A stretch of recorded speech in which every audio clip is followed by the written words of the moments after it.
told that everything will run on schedule, although at 4 o'clock in the tent we're going to have the Hacker Foundation and Donka Gartner analyst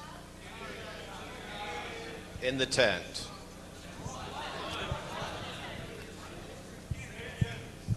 They're going to have the Hacker Foundation in the tent with Donka Gardner analyst, I guess, at 4 o'clock in the tent. And this is Thomas, and he'll be cracking safes for us.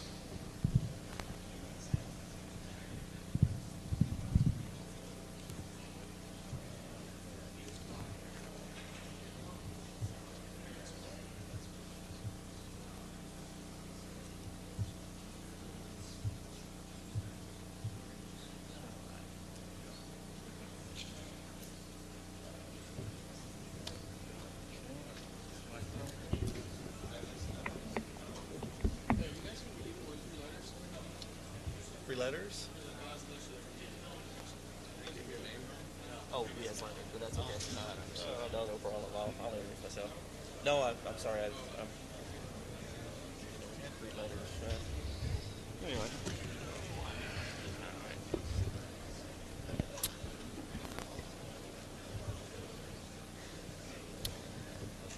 Welcome. Can you hear me? No. How's that? No.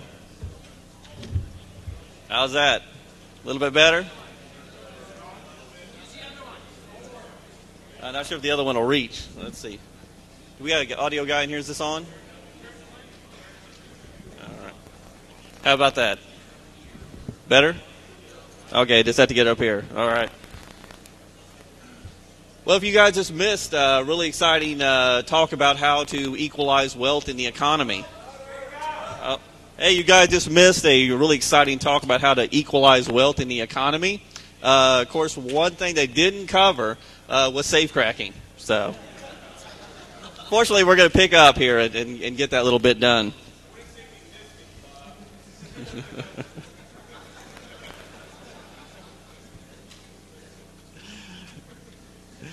Today we got a little double feature going on here. First of all, we're going to talk about a couple of techniques. One is back dialing, and that's going to be our first topic. This is the star of our show right here. That is an analog safe lock. Okay, it's not the push-button digital kind. It's very important because you can't back dial a electronic push-button lock. So what is back dialing? Well, back dialing allows you to determine the combination of a safe, an unlocked safe, just by fiddling with the dial. You say, man, what's up with that? It's already unlocked, Well, yeah, but if you know the combination, it allows you to access it at times that weren't scheduled. It also allows you to pass along that combination to people who shouldn't know it. Also, if there's all the safes are comboed the same, okay, even if your boss comes and opens it, okay, well, you know the combination to all of them now, don't you? But I'm sure that doesn't exist in the real world that way. Well, a little while back, there was this guy named Richard Feynman, and he's a Nobel-winning physicist. Sorry about that. He was stuck out in Los Alamos developing the bomb in 1940s, and bored shitless, as people stuck out in the desert, have become. He decided he would play around with the safe locks that were on the filing cabinets around there. He basically discovered a technique of back dialing. That, along with a little bit of social engineering, and he pretty much had down all the combos for all the locks at Los Alamos. Finally, did publish his little adventures here in a book called Surely You're Joking, Mr. Feynman. It's a pretty good read. Before you understand back dialing and how it works, you need to know a little bit about the inside of a safe's lock. This is kind of the abbreviated version, so I hope you can follow along. First of all, you get a dial. Attached to the dial through a shaft is something called a drive cam. And on the drive cam, there's a drive pin. Besides all that stuff, there's also 3 or sometimes 4 wheels and a little metal device, kind of a tag team duo called a lever and the fence. Okay? Just like on the drive cam, each of the wheels has a drive pin. Okay, it moves along with the wheel as it turns. On the opposite side of the wheel, they have something called a fly. and this is where the drive pin of the other wheel connects into it. So if you kind of imagine, you rotate one wheel around, when the drive pin of one wheel hits the fly on the other one, then both wheels start turning. Okay, they're locked together at that point. Notice that the wheels also have this little wacky thing on there called a gate. It's just a notch cut out of the metal. Okay? Once all of the gates on the wheels get lined up, what you're going to find is that the fence lever falls in and the lock can open. This is an unlocked safe lock, if you will. Okay? All the gates, all the little notches are all lined up.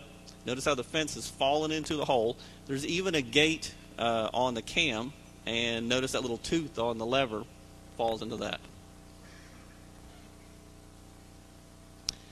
The Feynman method back dialing is it's a lot like a lot of back dialing in that, in fact, all back dialing, that you have to decode the information backwards. That is, you're going to find out the last number of the combination of the safe first. Okay? Feynman relied on the fact that even if you turn the dial, until a wheel is actually moved, the lock can be turned back to its unlocked state. Okay?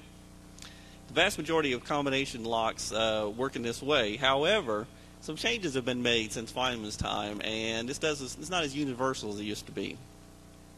By incrementally trying numbers on the dial, that is, you keep turning a little bit more each time, then testing to see if the lock is still unlocked, you can determine what the last number was, because as soon as it becomes not unlocked anymore, that's the last number. Okay? Let's go ahead and do a little demonstration here on the Feynman method. Whoop.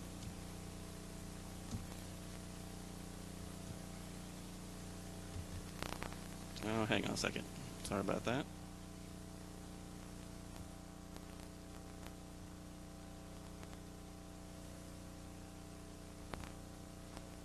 Okay, we'll just go with this. Let me make this full screen. There we go. Let me rotate this guy around. This is a safe lock. This is actually a very serious safe lock. This is actually the very same sort of lock you would find on a lot of vaults in the country. This little guy, by comparison, is a gun safe lock. It's basically a piece of crap. This is not.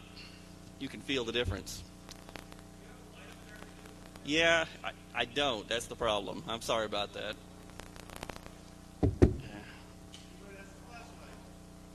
Anyone have a flashlight, USB light? Willing to stand here with a lighter for the next hour and a half? Oh, there you go. Oh, let's see if we can position this somehow. Oh, just don't breathe very heavy. We'll be good. All right. This is a safe lock. It's in the unlocked position, or can be. Notice we... whoops, hang on, sorry. With this lock over on this side, notice how that lever moves up and down. Okay? Now you have that big handle on the safe, and you pull it, or sometimes in the old ones you wheel it around, right? And that pulls back those big metal pins on the door. Okay?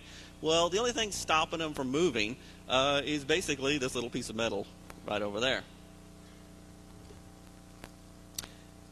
With the Feynman method, what we're going to do is we're going to start turning this lock. Okay, turning the wheel of the lock. And notice I turned a little bit. You see the wheels can move, right? See the wheels move back there? Let me see if I can... Can you see that back wheel move? Okay. Let me get it back into the lock position again. And I'll show you how you actually do the Feynman method. Now, I must say that this is what I perceive the Feynman method to be. In his book, he very roughly described it, and so it's not actually very clear. Okay? But let me go ahead, move this forward here. Now notice I'm actually turning the wheel of this lock.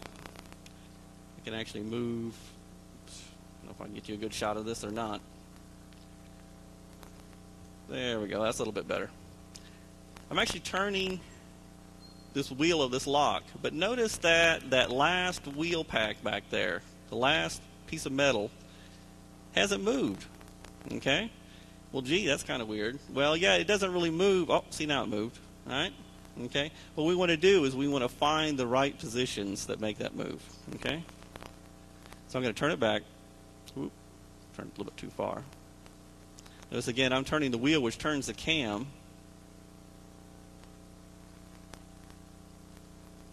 There, and I can just, see, shuttle that guy back and forth. Okay?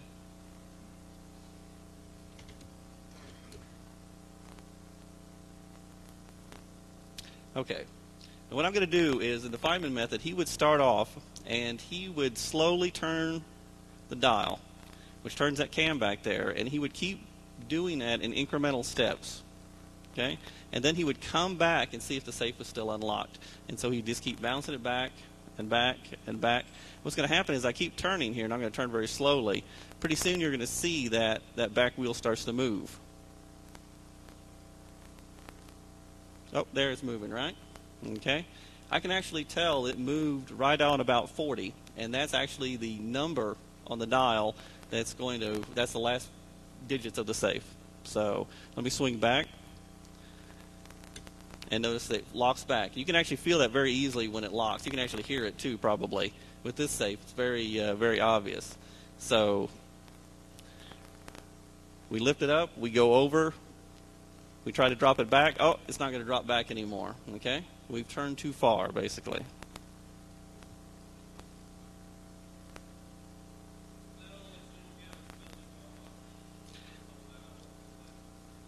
That's absolutely true. In fact, this assumes even worse than that. This assumes that the safe is actually unlocked.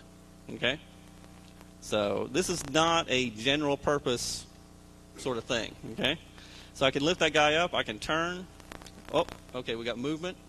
And so when I turn back, it's not going to lock again. Now, what you have to do is, and now that we've got that part figured out, okay, it's around 40, I can actually start turning back the other direction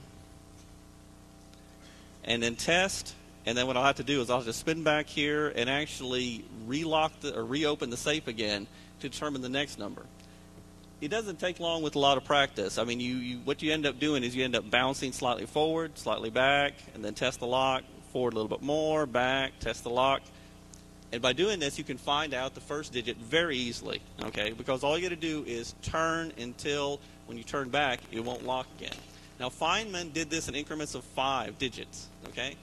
That's because back then, the gate, how wide it was, that is, the tolerance of the gate, was a lot wider than nowadays. Now you're down to probably about 1 on each side. So you probably have to do increments of 3. So the Feynman method's okay, but the problem with it is even he usually gave up after the second number, okay, even though it was only a 3-digit combination. What he did after that was he brute forced